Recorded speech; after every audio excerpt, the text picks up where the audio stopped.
Over the years, I've noticed that my reluctant writers struggle with the same things. They're either intimidated by a blank page, they don't know how to start, they're afraid of being wrong, or they've just already determined they're a bad writer before they even begin. And this creates another challenge. If students aren't writing, I can't see their thinking, provide feedback, or highlight what they do know and build from it. I'm Erin Comninaki, a seventh grade English teacher with over 20 years of experience teaching middle school students. And this is how I'm starting to shift that dynamic in my classroom.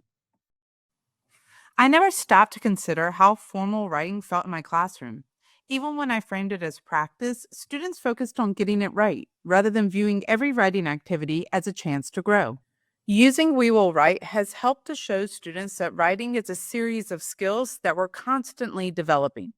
The game format works in quick timed rounds, each targeting a specific task or skill.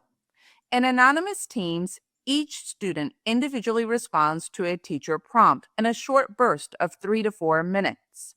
They have scaffolds such as tips or sentence frames and can see their teammates writing in live time. Next, they look at anonymous examples of their teammates writing and vote for the strongest one. Several of the highly rated responses appear on the teacher's screen, which I use to guide whole class discussion and feedback, highlighting what makes the writing effective. Students can then edit their original work immediately after in a new challenge. I've been using We Will Write for over 2 years in my English classroom now, and I've never had a student just refuse to participate or try. I don't know if it's because it's anonymous, it feels quick and short and manageable, if it's that your work might be displayed in front of your classmates, or some combination of all three.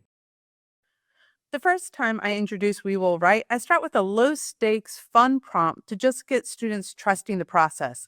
Maybe it's giving life to a lifeless object, like a toothbrush. Once students are comfortable, I transition into my curriculum. Within my scripted curriculum, I often take one complex question and break it into smaller parts using We Will Write.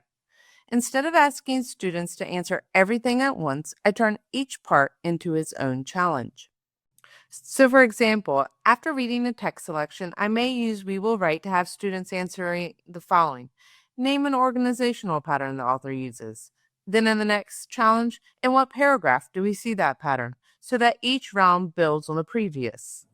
Within a single class period, students are starting to notice what makes one piece of writing stronger than another. They get immediate feedback from both the teacher and their peers on their own writing, and we can go right back to a similar challenge so that they can correct any misconceptions or use their feedback to improve writing right in that same class period. Students are now writing a lot more frequently and beginning to see writing as a process and not a product, which has completely changed the dynamic of writing in my middle school classroom.